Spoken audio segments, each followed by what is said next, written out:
Hello, everybody. Happy Wednesday, and welcome to this special conversation that we are having with a phenomenal influencer in the area of leadership. I will give you her best introduction ever in just a second. We're going to give people just a short time to jump on. I understand how this is working, but we've already got people just logging on. So good morning to Jennifer and Dropping Jewels. Rita McGuire just joined. Joe Jones is on. The phenomenal author Omar Tyree is here. So welcome. Tiffany Nicole also just joined. So we are extremely excited to have you here. And like I said, this is going to be a very open and honest conversation about leadership, especially in 2019, and what we need to do to kind of move forward. And we have, as I said, one of the premier influencers when it comes to leadership to spend some time with us. So we're going to be able to ask her questions. You can provide comments. You can join in the conversation. We are going to take your questions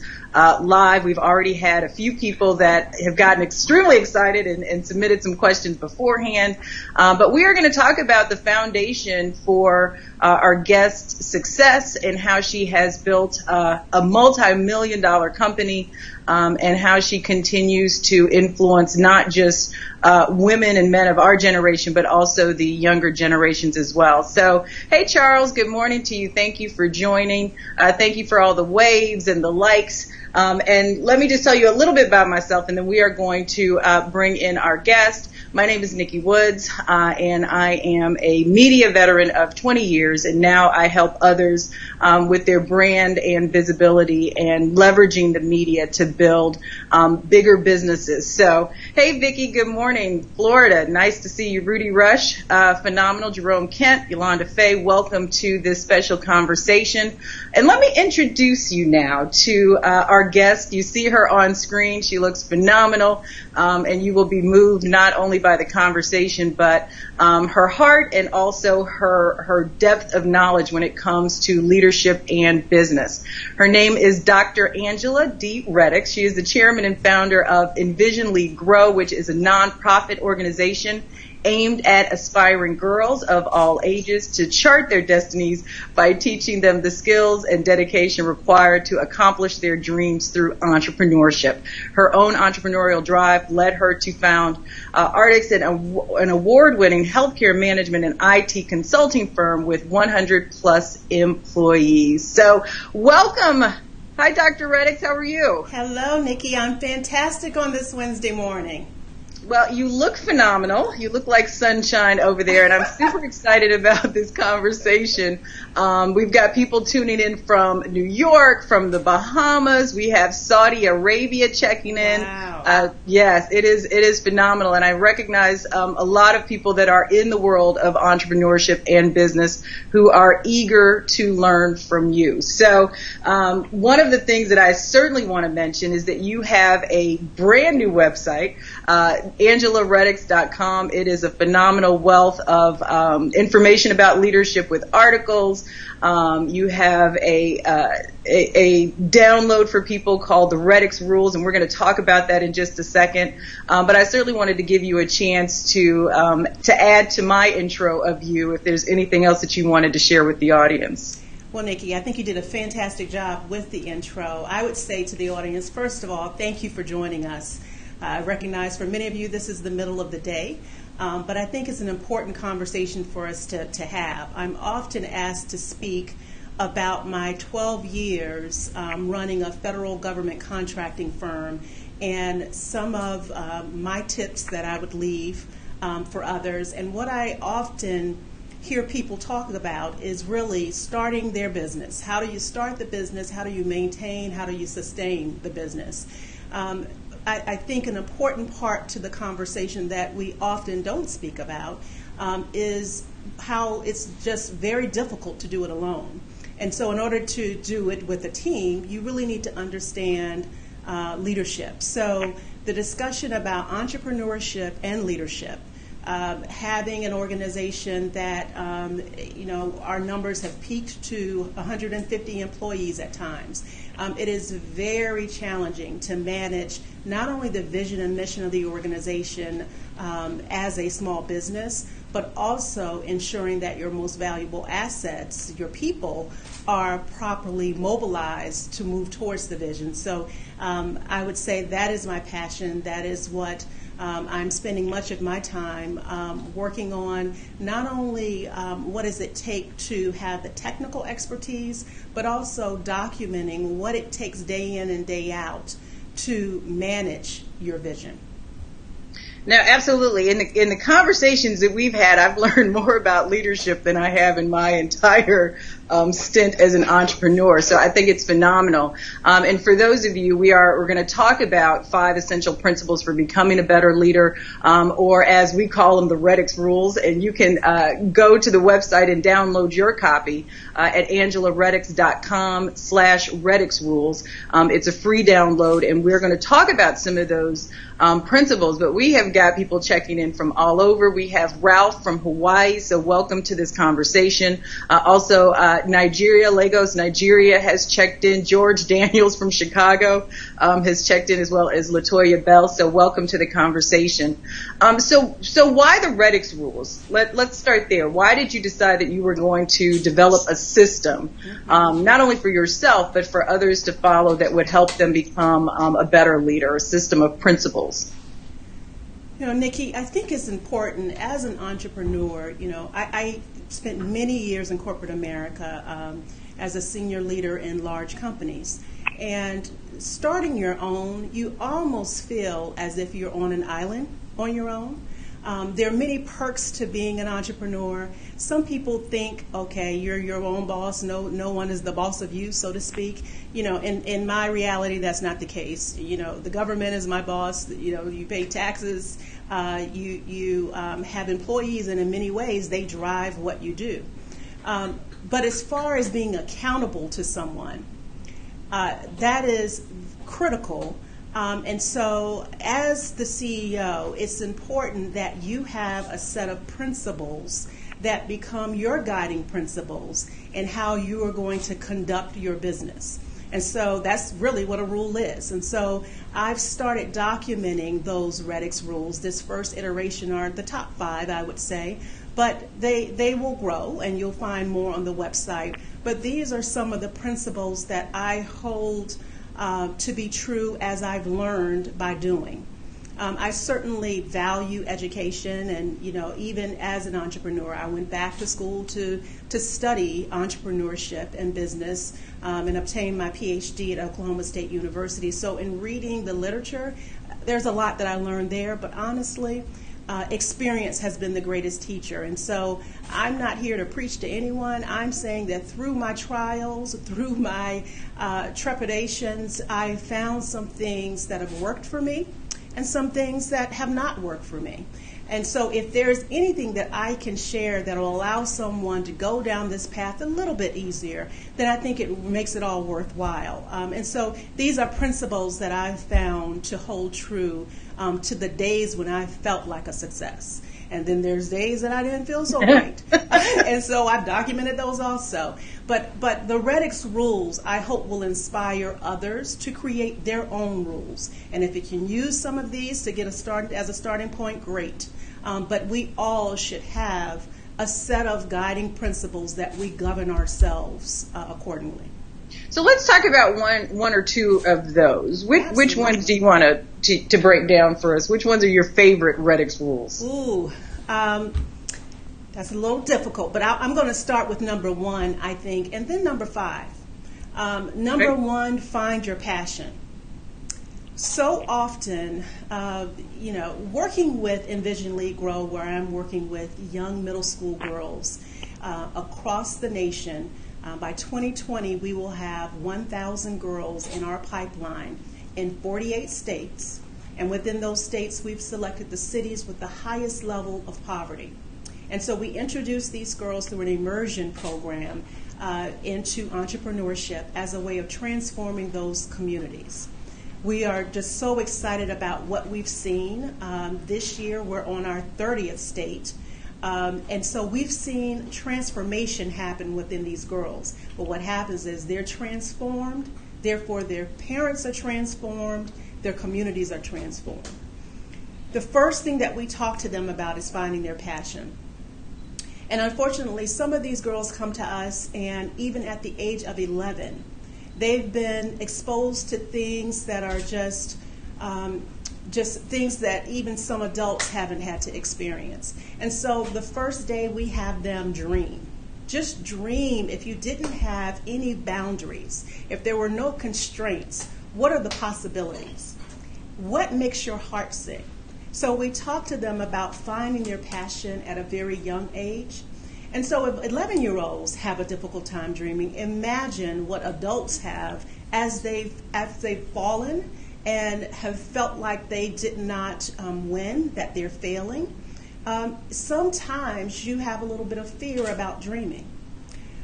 My rule number one is no matter where you are and what you're doing, find your passion and somehow link your passion to your current circumstance, your current job, your current, if you're learning in school, find something that connects to your passion, because that allows you to get through those difficult times. I mean, there's been times in the organization, I have to tell you, where, it's been overnighters, all-nighters, that we're working to get a deliverable completed for the federal government. We work with Health and Human Services. We have critical things that we're working on within Reddix, and so the pressure is there. But in all of that, I find my passion. I know that the work that I'm doing will assist the nation in something that's very important, which is healthcare. So that is how I connect, because I know I'm helping the community. I would just recommend to everyone, take a moment to find the passion that is your why. And when you are connected to your why, it just makes life so much easier to get through, because you feel like you're moving towards something that you will call success. So that's rule number one. And we have a few exercises that we ask people to go through just to think and get to that clean space where you can think clearly. Rule number 5 is something that I think we're very challenged with, the workforce is challenged with. I think it's important that leaders recognize the challenges as the population in general. We're struggling with stress levels, we're struggling with mental health issues, and so people bring their whole selves to work. It's not like they can compartmentalize. So they're dealing with things. I read a statistic, 60% of the employees go undiagnosed for mental health issues. That's the workforce that we're dealing with. So in that, rule number 5 is reimagine balance. I'm often asked, as a mother, as a wife, as a daughter, as a friend, as an employer, as a business owner, how do I balance it all? And by the way, during that process in the last 4 years, I was in school, and that last year was something working on the dissertation. Right. I will tell you, how do you balance it all? It is so critical. I think I heard a quote from Oprah. You can have it all, you just can't have it all at one time. And people have to reimagine that if you want to get 10 steps ahead, you got to know that you're going to have to sacrifice. And what that means is I had to learn to be kinder to myself, that I would not be at every soccer game. I just can't be at every soccer game. But there are other things that I can do and do well, and explain that to my children so that they understand. I bring them to some of the seminars that I conduct or some of the presentations, so they're aware of what it takes to enjoy the things that they enjoy. And so we have to, as leaders, reimagine balance and help our staff reimagine balance. We need to, I try very hard to be forgiving of myself, and that was not always the case. I remember the first couple of years of the business, it was difficult. It was difficult working in the business, and then at midnight having to work on the business.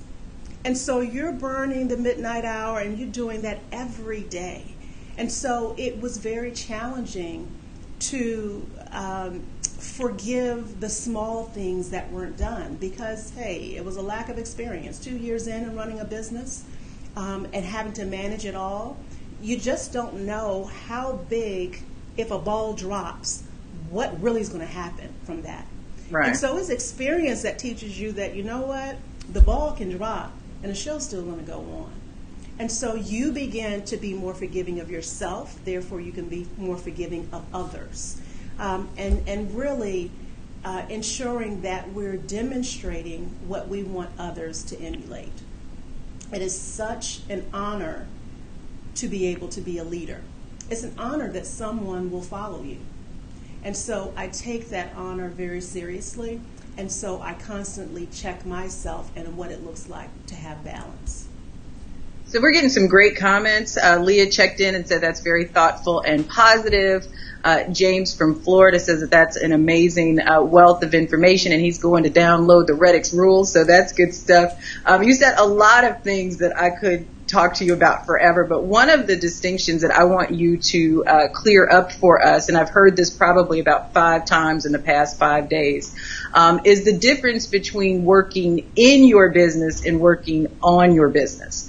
And what that means for you. I think a lot of entrepreneurs get so bogged down in the day-to-day details and just keeping the business going.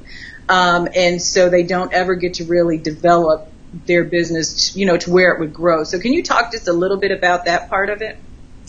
Absolutely. I think you go through phases within a growing business. Just as you have a human being that grows. You're an infant, you're a toddler, you're a teenager, young adult, and an adult. A business goes through the very same thing. I often say, an organization is a living organism. And so we have to be aware that there are phases within that. Now, in an ideal situation, maybe you will create the business plan, think through everything before you open your doors for business. My story was a little different than that. Because of my niche, I had business before I actually opened the door. So that's just an interesting story, and I'm grateful for that. But what that means is I was hiring my first employee before I really understood the DNA of my organization. So I was hiring. I was working on the projects. I was the project director, the trainer. I was the writer. I was completing all the binders. I was creating all the travel. I was presenting. I was doing it all at that point. I have no regrets about that because I know my business better than anyone knows this business because I did everything. But with that, that means you're working all day to complete the task that you're being paid to do. So when are you going to work on your core values? When are you going to work on your strategic plan? When are you going to think beyond today and think about 2 to 3 years in the future? It was probably now we've done strategic plans from the beginning of time, but I can tell you it was probably year 9 before I could step back, and at that point 125, 130 employees, before I could step back to say, you know what, Angela, this isn't sustainable for you to be the HR manager, the project manager, it was draining to the point where I was saying, I'm not even sure I like my own business. And so I had to begin to work on my business, and that meant I had to figure out if I am going to run this race to the end, I have to figure out who do I need at the top to support me. And so it was around that year that I was able to take a step back and start thinking about an executive team. And so it was probably year 9 and 10 that I started bringing in VPs. And you go through a process with that. And so you bring someone in, I thought, okay, let's try it again, and let's try it again. And so I think it's hard when you let people into your business because really this business has become my 4th child. It's your baby, yeah. It's very hard. And then it's very hard when someone, takes advantage of your trust. It's no different than any relationship. You know, when you are really saying, this is my blood, sweat, and tears, this is my sacrifice, this is the time that I was away from my children that I've put into this business. And so you either say, listen, I'm not going to trust anyone, so I'll just hold it to myself and I'll have 12 different jobs and not do them well. Or you say, listen, I have to take a calculated risk. And so you take the risk, the people come in, okay. On both parts. They thought it was one thing, you thought it was one thing, and it's just different than what you thought. And so you just, I would say to people that one of the things that I'm most proud of is that I did not allow one particular one not working out to hold me back from opening the doors and trying it again. Again, I would say when I listen to relationship stories and, you know, women who've gone through a hard time and it's very difficult because you've had a bad relationship. You might have Prince Charming right there, but you can't let him in because you've been hurt.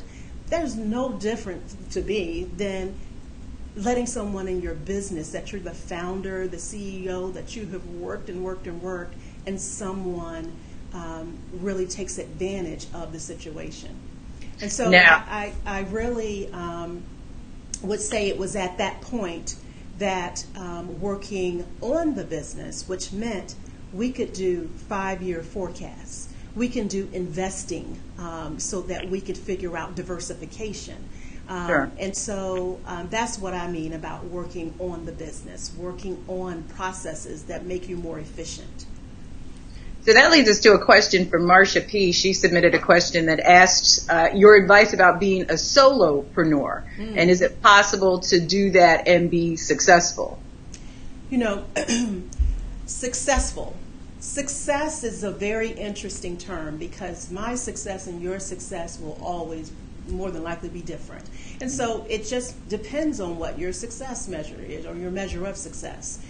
For the type of organization that I run, there is zero way that I could be successful as a solopreneur and have a life outside of work. Right. So it depends on your organization. I will say be careful because you can be the single point of failure. If you're a solopreneur, most businesses require time in order to make money. So what if you're sick? What if something happens that's unexpected? If you don't have a contingency plan because someone understands your business, then you are the single point of failure. So just make sure, you know, sometimes having a team, you know, it's also your insurance policy, that the organization can live on beyond your ability to operate at your optimal state. So the follow-up question that she had then, and you talked a little bit about this already, was building the dream team. So I want to ask you that in just a second, but I certainly want to remind people that we are offering the Reddix rules to you as a free gift. You can always go to the website, angelareddix.com/Reddix rule. You can share your email and we will get that right out to you. Dr. Angela Reddix has grown her business to phenomenal heights. She's also in the business of helping the younger generation, especially girls, through her foundation and vision lead grow to also become entrepreneurs. And one of the things that she says that I love and it resonates really, you know, strongly with me is that her foundation right now is changing the face of the boardroom and what that's going to look like in 10, 15, 20 years. And even immediately for us as we learn how to be better leaders in our own business. So Marsha's follow-up question to that was, how do you build the dream team? And also, do you hire people that complement your skills or do you hire people that have skills that you don't have? Great question. How do you build the dream team? So step one, I would say that before you can add anyone to your team of one, you really have to define where you're going. And so you have to have a very clear mission and vision. Along with that, clear core values. Those core values become the North Star for me. In selecting the team members, being very clear with what I see the end to be and the characteristics of those people, that becomes the foundation of the behavioral questions I'm going to ask when I'm finding the people for my team. I'm going to use an example with Envision Lead Grow. We are 3 years into the nonprofit.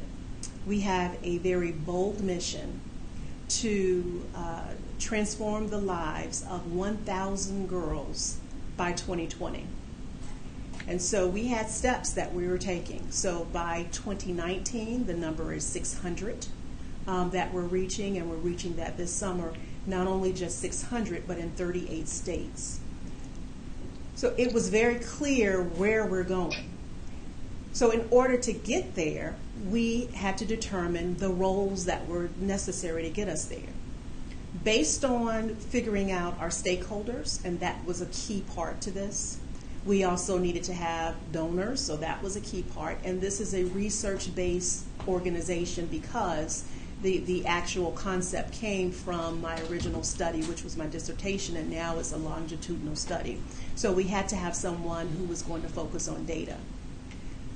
So I'm using that as an example because we first had to be clear about where we were going. We had to be clear about the conduct or the behavior that we needed to have, the characteristics of the individuals for the team. And then we had to be clear about the roles that would be necessary in order for us to be able to be successful in reaching the goal. That made it very, I won't say easy, but easier to find the right people with the right skills. So the second question you asked was, do you hire those or bring people into your team that complement your skills? Absolutely. I believe in leading with strengths. One of the things that we're doing in our organization, and really any organization that I'm affiliated with, actually even on the board, we're going through this process of strength finders. If you haven't taken that and your team hasn't gone through that process, I strongly recommend that you go through that process. And it allows you through this assessment to identify your top strengths. I think off the top of my head, there's about 34 different characteristics. And so we are focusing on the top 5 strengths. Now, in the strengths, some people choose to focus on the weaknesses. But for me, I believe in helping people get to where we're trying to go together by starting with where they are. So taking people from where they are to where we're trying to go based on our mission. And in order to do that, you're going to get a whole lot further if you're dealing with people's strengths and allowing them to blossom based on their strengths versus focusing on their weaknesses. My goal is always that we have a well-rounded team. And what that means is everyone doesn't have to have the strength of relationship building.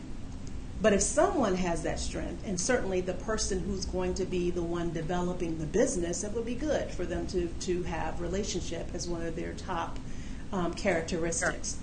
So to answer your question, I believe that we need to complement each other. I definitely don't want anyone, all profiles that look like my profile. That is absolutely, number one, a boring organization. If there are a whole bunch of me's walking around, I couldn't take it. So we want the diversity, but we also want to be very targeted and strategic about making sure that we have all of the major domains covered. Otherwise, there will be a gap because we're not a well-rounded team. That is a great answer. So the I guess if there's any bad news when it comes to this is that we are running out of time. You have been phenomenal, but the good news is that this is just the first in a series of conversations that we are going to have with Dr. Angela Reddix about leadership. But I do want to give you a chance, Dr. Reddix, to give some final comments before we start wrapping this up. Wow, I can't believe it's 30 minutes already. I know. But this was a great time. I tell you, I love, it's just such a gift and a blessing to be able to give based on your experience. I don't take anyone's time for granted. I am so happy that you all have joined. I hope that you just got one nugget out of this and that we can continue this conversation. We're all trying to learn this game, be the best that we can be, and it is by just sharing our stories with each other. that allows us to look at things from a different perspective. So I've enjoyed this time. I love to look at some of the questions. Please stay connected with us through social media and definitely the website, and I'd love to hear from you. Absolutely. But as we said, we will be back next Wednesday at the same time, in the same places for more conversation on leadership and entrepreneurship. So we will be going through the questions, through the comments. People will be watching the replays, and we will get all of those, and we will have that prepared. Thomasine said, brilliant, so needed for anyone leading. So she thanks you for your time. But as Dr. Reddix said, you can go to angelareddix.com/Reddix Rules and get your copy of Reddix Rules, the 5 essential principles for becoming a better leader. But on social media, Dr. Reddix shares a wealth of nuggets that you can walk away with and start implementing immediately. So we certainly appreciate your time, Dr. Reddix. I'm excited about next week. And I think that we're going to have even more participation. Jacqueline said, excellent advice. Thank you. So very great, very good conversation. All right. Thank you.